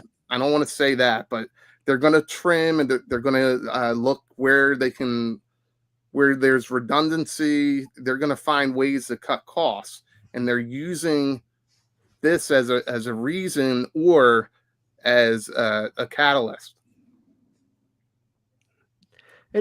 And we've lived through that, JLS, through COVID. I mean, and well after COVID, the containers just started to level out price wise in the last 18 months, and now we're screwed again. Go ahead, Punk. I know you're dying to talk. No, go ahead. Well, what some people don't understand about like BBTS and Entertainment Earth, they have their own containers. Yeah. So they pay to ship their own stuff, where Hasbro will ship stuff over to the suppliers or whoever, and then they ship it out. So a company like BBTS is going to hold off on their stuff. That's the reason why some of them. That's the reason why BBTS, Entertainment Earth can kind of point out what they're going to charge for their tariffs, because they're actually paying for it. These other companies that are getting stuff from Hasbro, they have to wait till Hasbro makes their adjustments on what it's going to be. Yeah. And Hasbro still hasn't put their stuff, hasn't changed their pricing. Everyone's kind of sitting here waiting. It stopped on Friday, and here we are on Tuesday, and they still haven't put up the new pricing. And I can't blame them, because when they took the pricing down, we were still at talks of 145% or 154%. And then, China agreed to have a discussion, and now we're going to make it 30% for 90 days, which what did we get out of that except that we put a Band-Aid on a problem we created? So when it goes to Hasbro, though, here's my thing. And this is what I was going to talk about last night. I'm going to push it till next Monday. Is Hasbro saying this is a tariff thing, or is this the new MSRP? Because before any tariffs were even brought into this, Hasbro was talking about raising their MSRP. So if they're raising the MSRP, which is what it sounds like, that means those aren't coming down. That means that if they say our MSRP is $27.99, that's what BBTS is going to sell it at, or probably $28.99, because they put an extra dollar on it, and then they're going to put their tariff charges on it, because they're paying their own tariffs, their own tariff charge when they get their own containers in. Well, so we're still in Nerdzoic. If you got, whether you guys like him or not, he seems like a nice guy. He's got a great video from the last year, probably, that explains the pendulum swing of the industry, and it applies to more than just toys, but it's about the supply chain and how it became oversaturated because everybody was home, everybody got back into toys. Adults were buying. We were identified as the biggest buyers, right? Then there's oversaturation, which then brings it to Ross, Ollie's, things like that. So companies like Hasbro could peel back the prices on MSRP if they can find the right balance, where it's shit's not going to Ollie's, where it's not going to Ross, these discount stores, right? You want to find the right balance so that you can level things out. And if anyone is wondering, thank you. That's a super sticker, I believe. I don't know what stickers are. I don't either, but I think that's a super sticker. It just doesn't come over on StreamYard. It's really weird. What about the sovereign country of Mattel? How should they be tariffed when you use tariff? Listen, you're going to have people on both sides, right? And the whole thing right now, nobody can agree that this is right. It's fucking everybody. When you have, listen, I didn't watch the video, so you did, Punk, or not Punk, Baldy. You might have as well, Punk. No, I did not. You know, Vala came out with his video talking about manufacturing and all this other shit. When you have a guy who you know,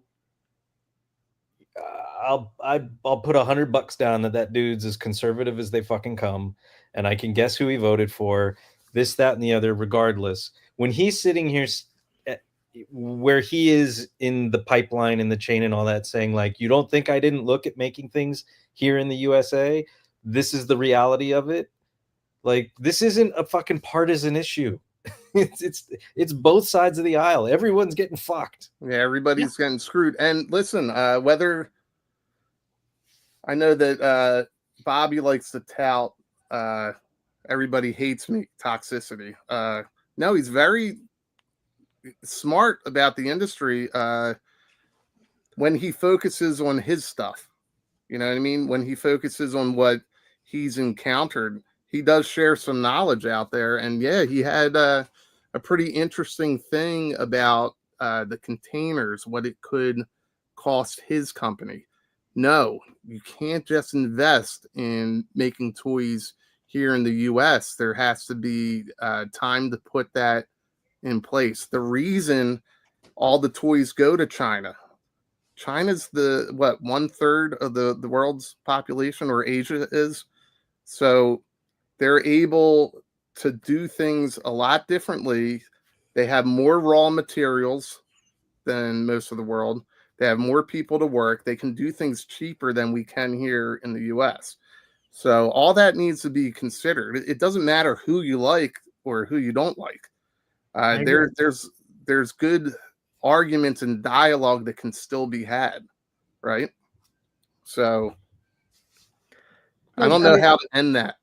You could make it a human rights issue. You could make it, they don't have the environmental protections that we have for good reason, right, that we should have. They don't. There's 101 reasons why at some point in time the US sat there and said, hey, let's have them make our shit. We're not gonna poison our own land and waters. We're not gonna subject our own kids to slave labor. Although, wasn't it Florida, one of their dumbass senators tried to pass a bill repealing the minimum age work wage? Listen, maybe I have no problem if my kids after school go and work with some injection molds so I get my GI Joes. All right? That's not a problem. But no, listen, what you're saying, the whole reason so many things are made abroad and in China, and why Kathy Lee Gifford got in trouble years ago for being part of a sweatshop. There's Oh my God, I forgot about that. Yeah, you forgot about that, right? There's reasons all that shit is shipped overseas. So if you're gonna point fingers, you got to really start doing your research. The information is out there. I didn't want to get. It's funny. People say we don't want to get political. We don't want to talk about sides of the coin, but it's it's a political landscape right now.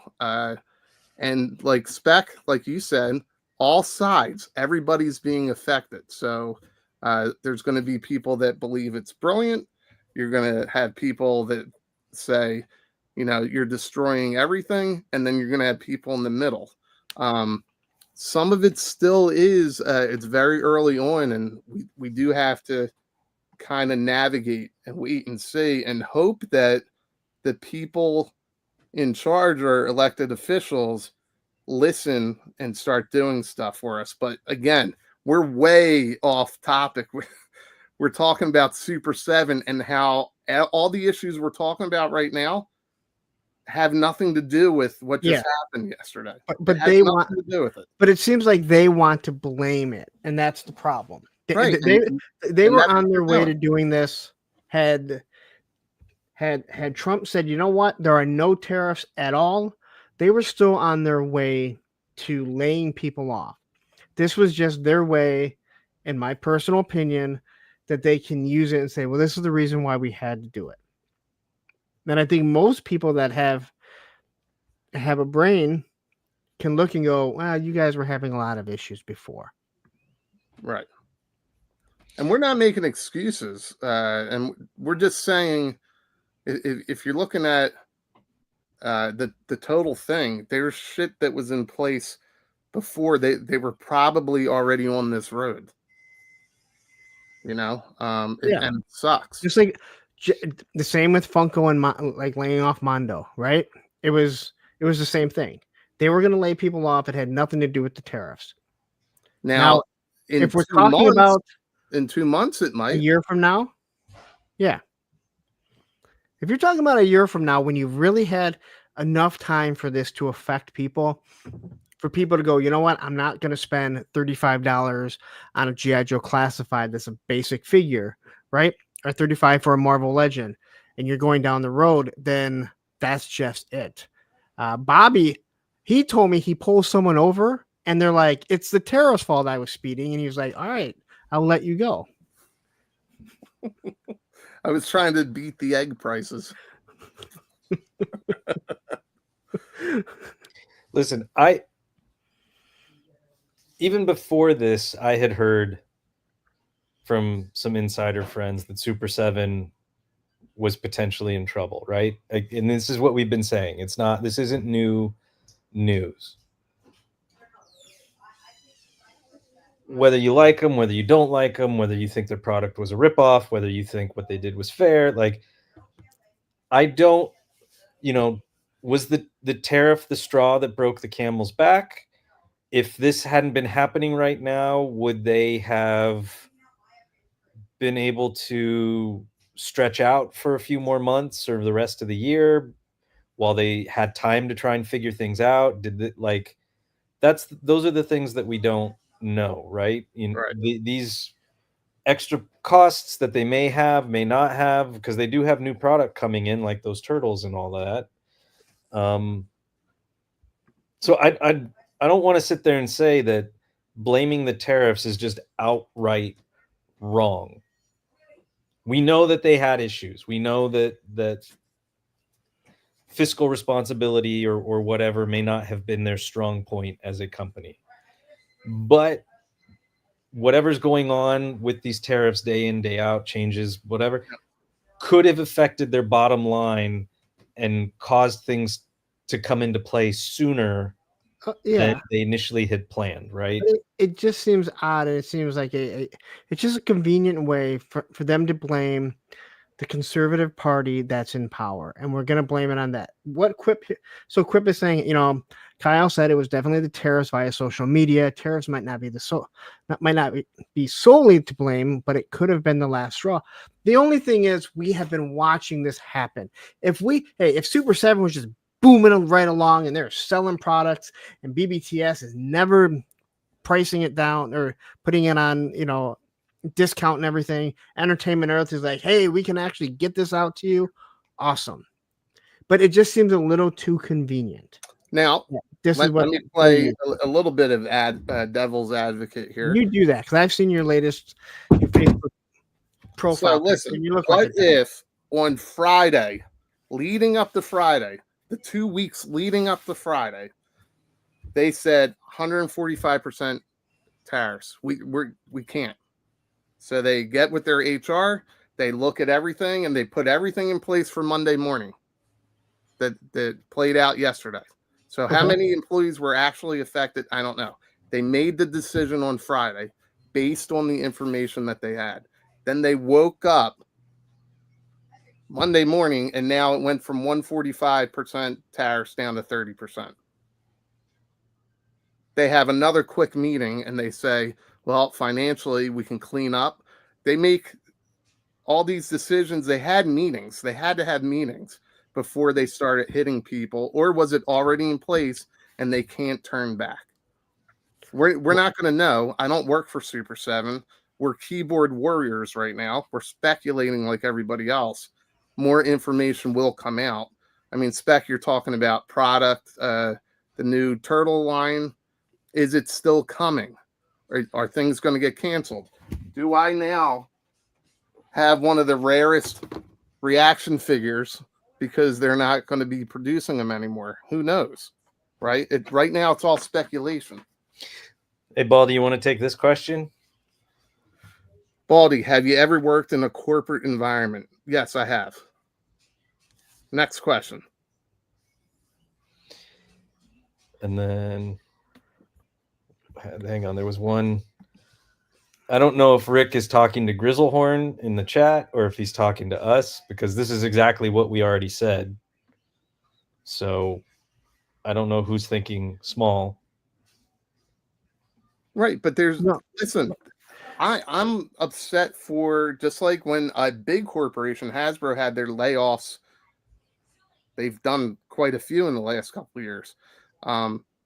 Just like this small company, people are affected, and that's what sucks. It really does suck.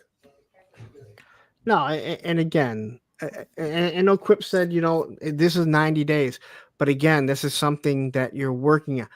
If you needed to lay people off because you're like, hey, we're not sure where this is gonna go, and we have made bad financial decisions, and you want to know how we know this? Because someone infused $25 million into it, and last year they said Brian Flynn was kicked out of being in charge, that he's just a head man now. And even though he's denied it, everyone else has said completely different, and we saw that their lines were starting to change, right? So we've already seen that they have financial issues. So you can't blame that on the tariffs. You're saying that, hey, you know what? The tariffs are going to be the end all. You were already on that road. You were flying down that road at 90 miles an hour, and you just said, you know what? Fuck it. Let's blame this. Right. No business can function if the markets are not stable. There was one good toy company mentioned in the Retrob Lasting video. He talked about Lego, and Lego is still announcing product and things like that. So Lego is their own, man. I love Lego. When my kids were getting old enough, Lego, aside from, I think Lego was the first thing that sort of got me back into collecting. Oh, I'm getting my kids Lego. Oh, I'm getting myself Lego too.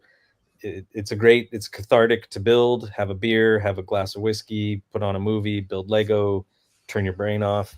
But man, they're pricing themselves out of the market. Lego already was on the brink of possible bankruptcy once, and then got smart and started licensing IPs with Star Wars and Marvel and Disney.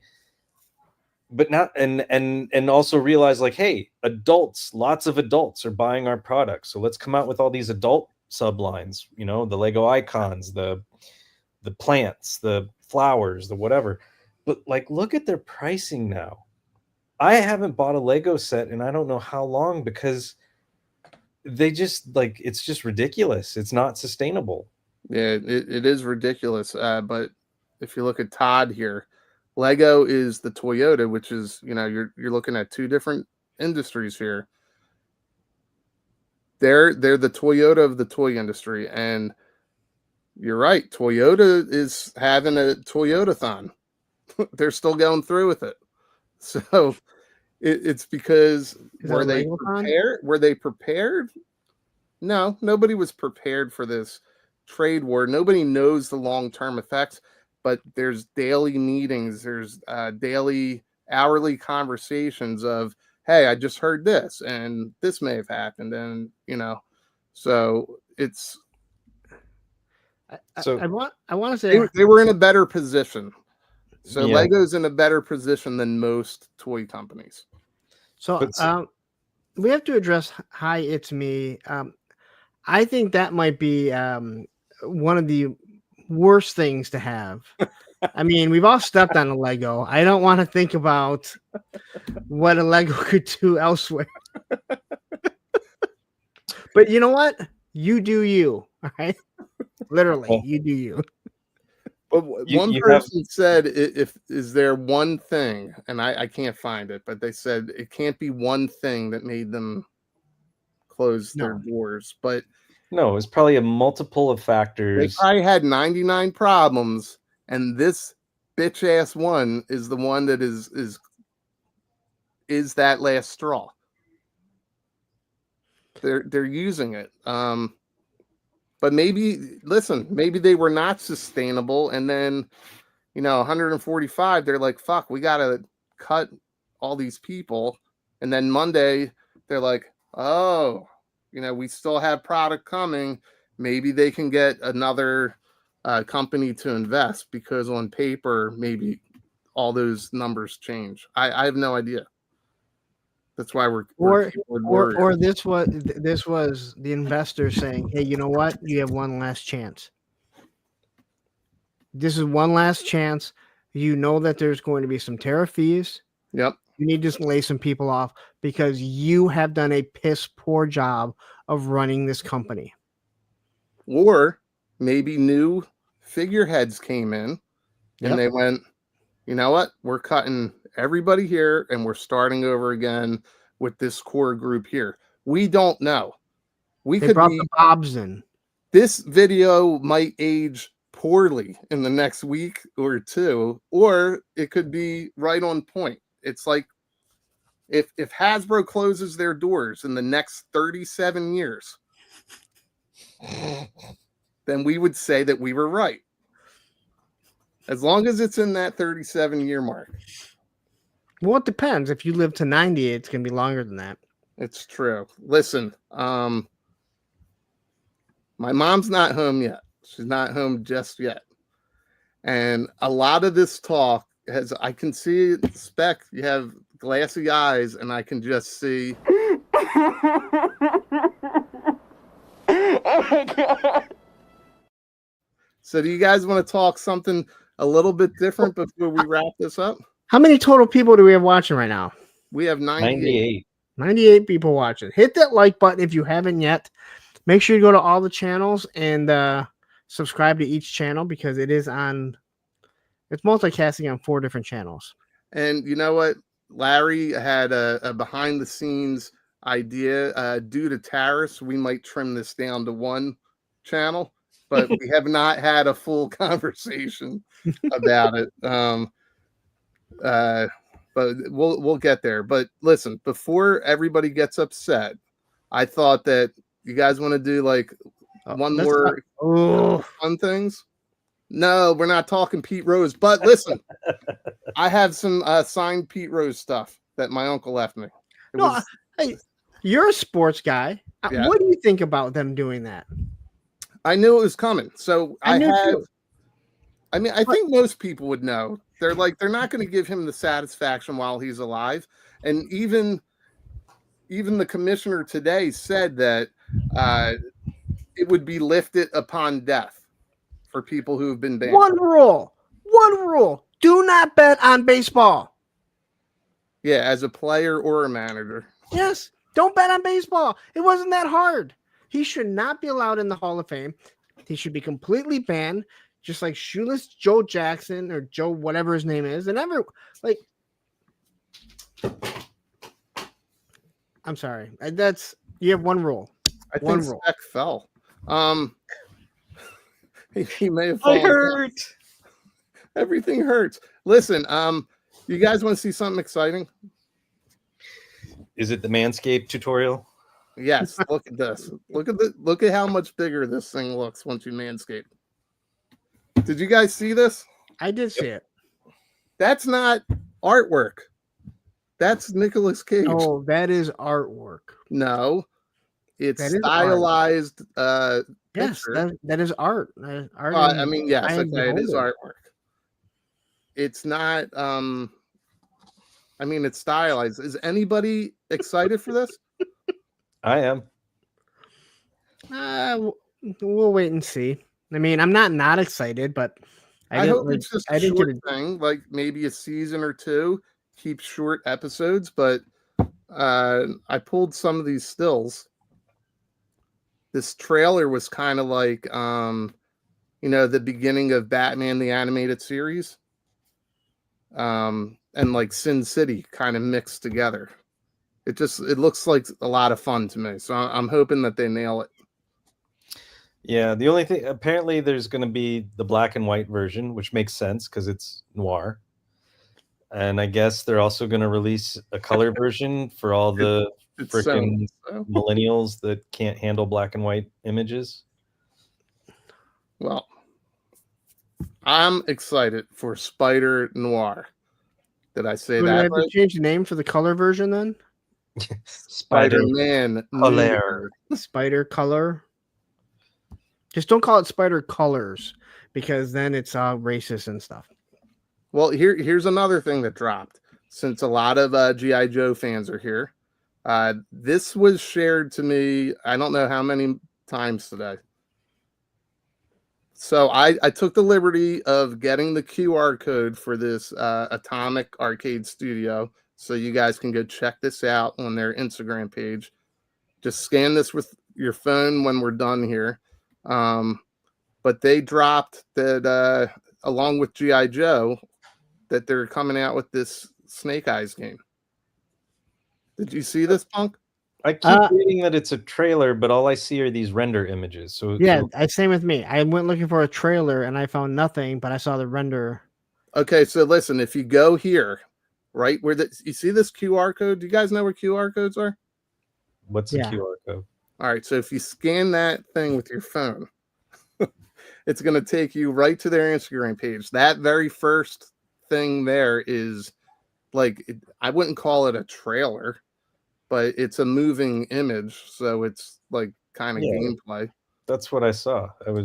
Yeah, okay. Listen, I don't know what to tell you. Until I'm still trying to figure out, is it officially licensed through Hasbro? If you look here, it was announced alongside the G.I. Joe channel on Instagram. It doesn't mean it's official. I could look like a real idiot in another day or two because it turns out we got banned.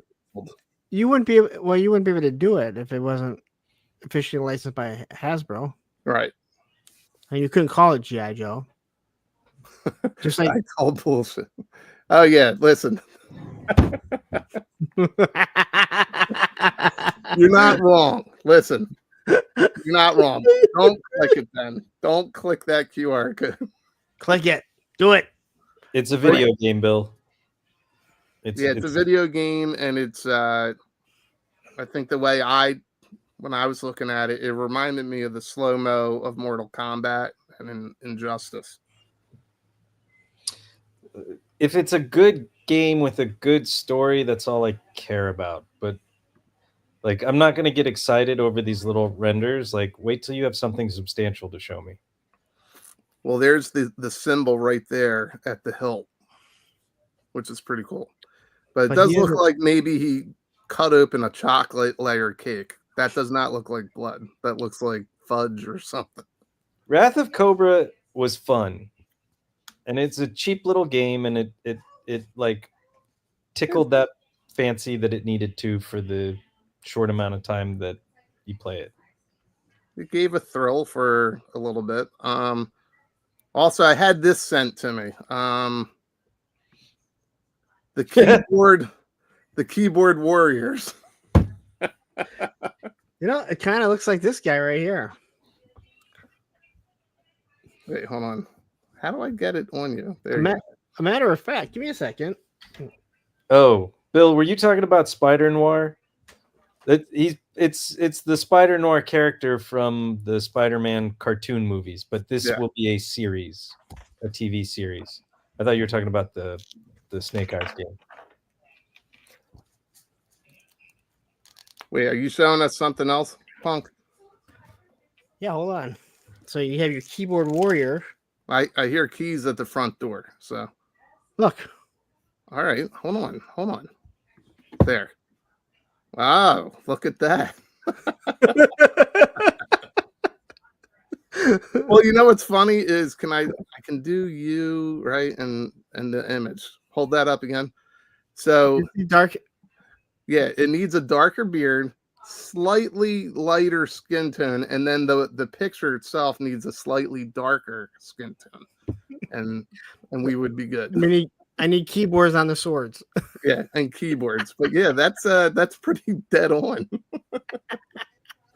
I said in my review of this guy, he's headless now, that it looks like you.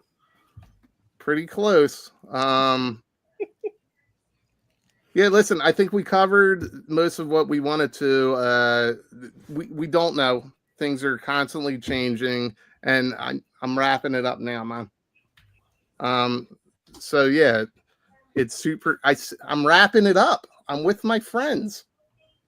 We're not as friends, Mom. I already took out the trash. Is she still mad at Punk for what he said the other week? Oh yeah, dude, I got in trouble. All right, she's got the belt. I gotta go, guys. Just don't throw the shoe. Better than the frying pan.